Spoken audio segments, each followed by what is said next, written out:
This program takes a look at several aircraft accident scenarios and provides information that you, the general aviation pilot, can use to ensure you, your family, and your friends don't end up as a statistic.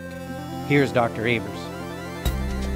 Hello everyone, and thank you for watching this FAA Safety Team National News Program. I'm Katrina Avers.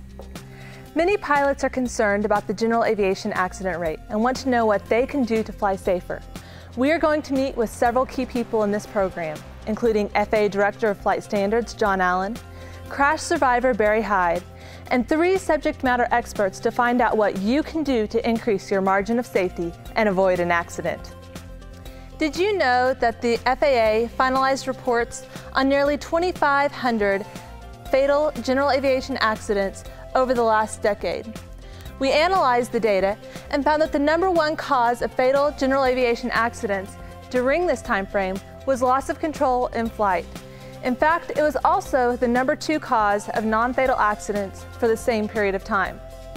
When we look more closely at the data, we see 12 phases of flight where these loss of control events are happening most frequently.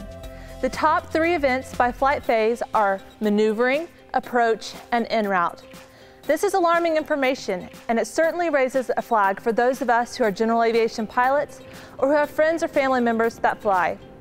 To give us some insight on the issues, we are fortunate to have John Allen, FAA's Director of Flight Standards, here today to discuss the FAA's priorities for reducing the number of general aviation accidents and identifying strategies that general aviation pilots can use to fly more safely.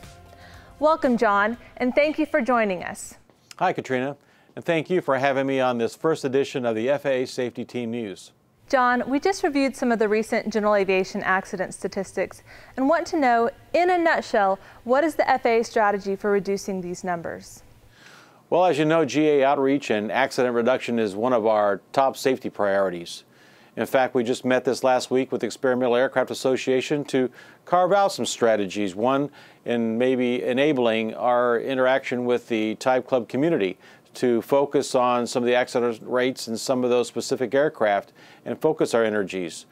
We see the largest number of fatal accidents occurring in GA operations every year, and we have set a goal for a 1% reduction in the fatal accident rate per year. Our accident strategy is based on 3 key elements. First, to identify risks through data analysis. Second is to develop mitigation strategies along with training and outreach on these strategies. And third is to work closely with the GA community to implement the mitigation strategies. Well, that sounds like it should work. What risks have you identified recently, and what are you doing to resolve them? Well, because a large percentage of accidents result from loss of control, that is our #1 target issue right now. We are working with industry through the General Aviation Joint Steering Committee to identify factors leading to a pilot's loss of control. And we hope to use this knowledge to develop new education training programs that will lead to a reduction in the number of fatal accidents. In fact, I hope we can prevent some accidents with just the information the FAA safety team is sharing on this program. Well, that sounds like a great plan. I think all of us in aviation have to take responsibility for reducing our accident rates. If you had one piece of advice for pilots, what would it be? Well, my years of flying, I used to have an adage where if you're a good pilot, you're going to stay at least 10 miles ahead of the aircraft and to be prepared for whatever might come up. So therefore, the theme of this year's Safety Stand-Down is don't be surprised, be prepared. To do that, my advice is to know yourself, know your aircraft, and work constantly to improve your aviation knowledge and skills. One way to do that is to participate in a continuous recurrent training program, such as the FAA Safety Team's WINGS program. The WINGS program gives GA pilots with a structured recurrent training program similar to what the airlines require of their pilots. Make the commitment to being the best pilot you can be by joining the WINGS program today. Well, it's nice to know we have someone of your caliber who's so passionately working to make our skies safer. Thank you for sharing the FAA's action plan and giving us something to think about the next time we, or those we care about, fly. We have another special guest with us, Mr. Barry Hyde. Even after a near-fatal plane crash that left him blind, he remains passionate about flying. Barry has now committed his life to improving aviation safety and reminding pilots how important it is to prepare for the unexpected. As a boy in North Carolina, Barry grew up around airplanes. He began flying lessons at a local flight school at the age of 19 and earned his private pilot certificate in 1992. 6 years later, and just 1 week before he was to interview with U.S. Airways Express, Barry agreed to act as safety pilot on a flight in a twin-engine aircraft. Early into the flight, however, the engines quit and the aircraft subsequently crashed. Barry's injuries were horrific. He was airlifted to the nearest hospital where he was pronounced dead on arrival. Doctors were able to resuscitate him and placed him on life support.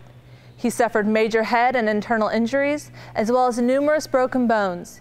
He lost his left eye and ultimately lost sight in his right eye from swelling due to head trauma. He lay in a coma for nearly 3 weeks. After years of recovery, Barry Hyde joins us remotely today from Washington, D.C. to talk to us about the importance of always being prepared for the unexpected. Welcome, and thank you for joining us, Barry. Thank you, Dr. Avers. I'm certainly glad to be here. This is Jet, my guide dog. Jet and Lincoln, my previous guide dog, have been my constant companions since the accident. Barry, we just saw some scenes from your accident.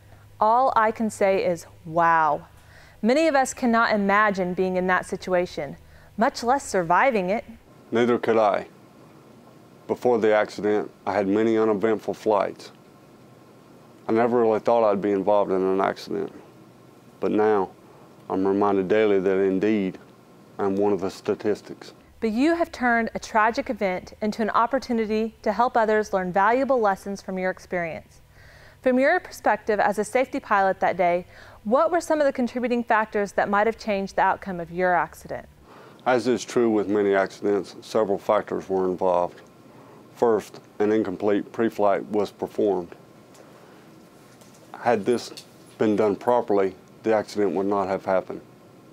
Second, aeronautical decision-making was impaired. If the pilot had elected to land the airplane after the first engine began giving trouble, the accident would not have happened. Third, when both engines quit, the pilot did not know how to handle the situation or the ensuing loss of control. So, it sounds like you're telling me a more in-depth pre-flight, better aeronautical decision-making, and greater familiarity with emergency procedures could have better prepared everyone involved for the unexpected. So if you had one message today that you could share with us, what would it be? Listen to what the subject matter experts have to say about these accidents. The information they will share could have helped prevent my accident as well as many other accidents like it.